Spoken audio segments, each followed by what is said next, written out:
Good evening, YouTube. This is Fox, and this is Auto-Assembly 2012 The Haul.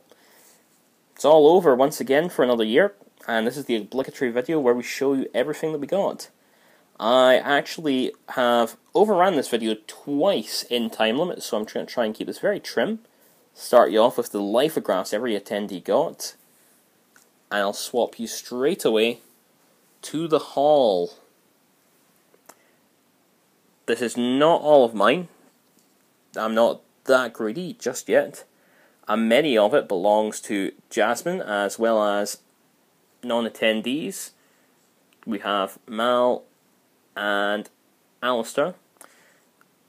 And an apology I'll have to give to Gamma, which will come later. But let's just try go for this as quickly as possible. I won't run down on each. But Jasmine, you'll immediately notice Wily Kit and Cat, done by Kat Nicholson. It's been picked up safely. They both look very colourful, and she's went and signed first issue of Thundercats comic for you. I'm sure you'll enjoy both. Let's go back from here. We have an Overlord drawn by Andrew Weldman, 80s style. James Roberts and Nick Roche both got a massive kick from this. But speaking of James Roberts, Rung, the first ever commissioned comic sketch of Rung at Auto-Assembly. Got something out of that. And a bit of an inner joke here. Swindle wielding the Infinity Gauntlet from a Marvel RP. I'll let you run the concept for your head and you can decide just how bad or how funny that is, but there you are. And moving upwards swiftly through the Rogues Gallery. Cyclonus by Nick Roche.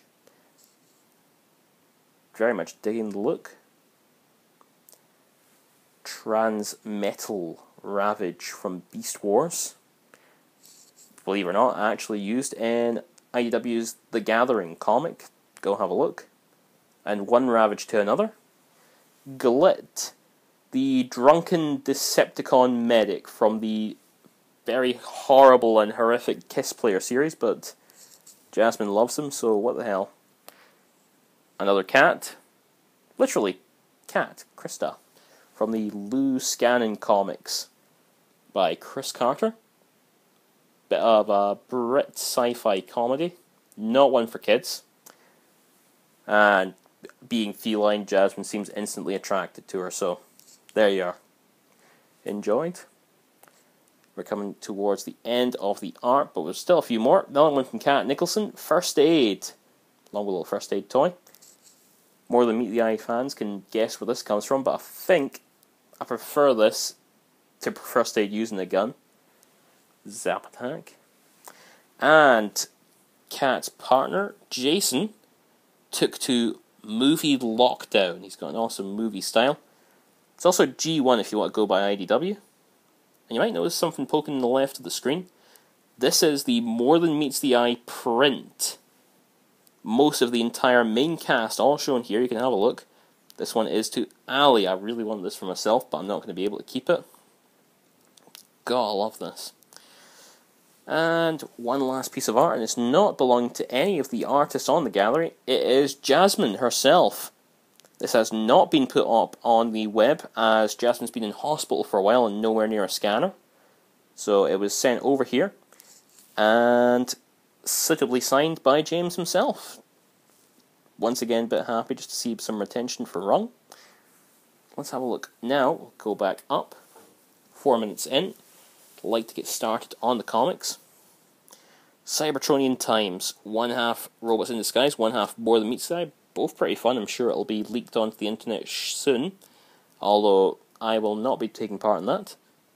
It's just a shame to see it just as an exclusive. But More Than Meets the Eye. Number 3, Jasmine's letter issue. It is signed by Nick and James, although James's reply I'm not going to show, because that's in the letter page itself, and I think Jasmine should be the only one who gets to see what's inside there.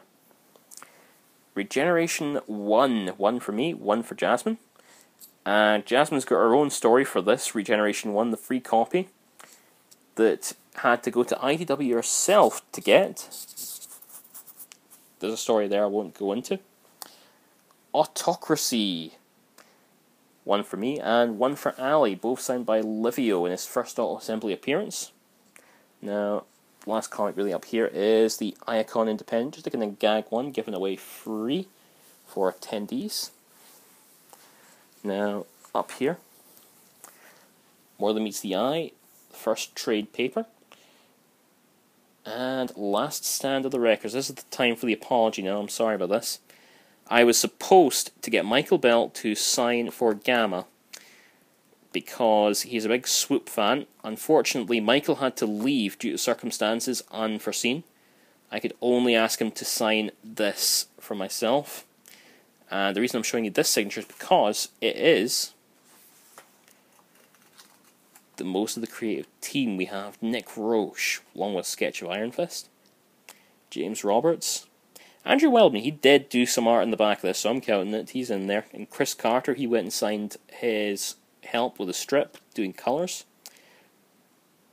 Perceptor, Paul Iden. And Michael Bell, Prowl. So you'll know, if you've read this book, the significance both characters play in it. We'll return to some fiction. Hardwired that I purchased.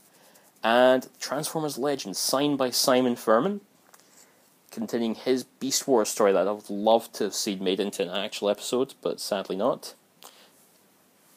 The Allspark Almanac, signed by Townsend Coleman inside in his Sentinel Prime page, and he also signed Usagi Yojimbo. Townsend Coleman, if you recognise the name, is Sentinel Prime, aka the Tech in Transformers. He also did some Turtles work, and among his Teenage Mutant Ninja Turtles days, he was also the voice of Usagi Yojimbo.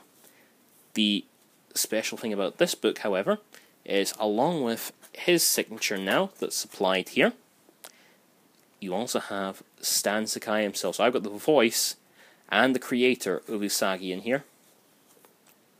Wonderful stuff. Come to the 7-minute mark, so I'm going to keep this quicker, pick up pace. Some smaller robots, More Than Meets the Eye, Swerve and Tailgate, along with a little Dangler Starscream. Some Creons, Crankcase and Scorponok. Springer, this one's mine. Shock Blast, here. A Headless Ultra Magnus from Armada, covered in Minicons. Basically being used as storage space at the moment. Trailbreaker from Cybertron, along with another Scout, Short Round. The only Transformer besides Wrong in any continuity to collect toys. Specifically, unreleased giant robots toys. Landmine, Vacon, and Weird Wolf, who does not have a headmaster, but Jasmine has the replacement head, the little serpent tank thing. She'll be happy with that. All Hail Megatron, signed by good old Paul Idling once more. A very pivotal issue for Perceptor and for Prowl, must be said. Again, apologies, I could not get Prowl's signature for this one. But I'm very sure, Mal, being a big Perceptor fan, this will be definitely one for you. Quick diversion. Chris Carter, excellent print, Swerves. Gotta love it. Some of the postcards that came for attendees. Ironhide, a Transmetal Megatron, and Galvatron, Shattered Glass. You'll notice there's a second Springer. This one will be to Jasmine. Along with here, Ali, a few gifts quickly. James Roberts, script for Chaos Fury, along with the original pitches. And the Saturday night attendees only live script reading. It's full of horrible, horrible puns, but you'll love it all. A Fall of Cybertron Shockwave. And finally for Jasmine, Overrun. To go along with that run amok you'll be getting in the post soon, no doubt. However long it takes Fun Publishing to show. But there we go. I must apologise for having to give attention to the toys last, but it's a big spread. And there was a lot to go for. I had to give credit to all the artists that came out on this one. So I will wrap up here and say thank you all who I bumped into. Thank you everyone who ran Auto Assembly. I hope you'll all be here next year. And Mal, Jasmine, Gamma, Alistair, maybe you'll be able to hear next time too.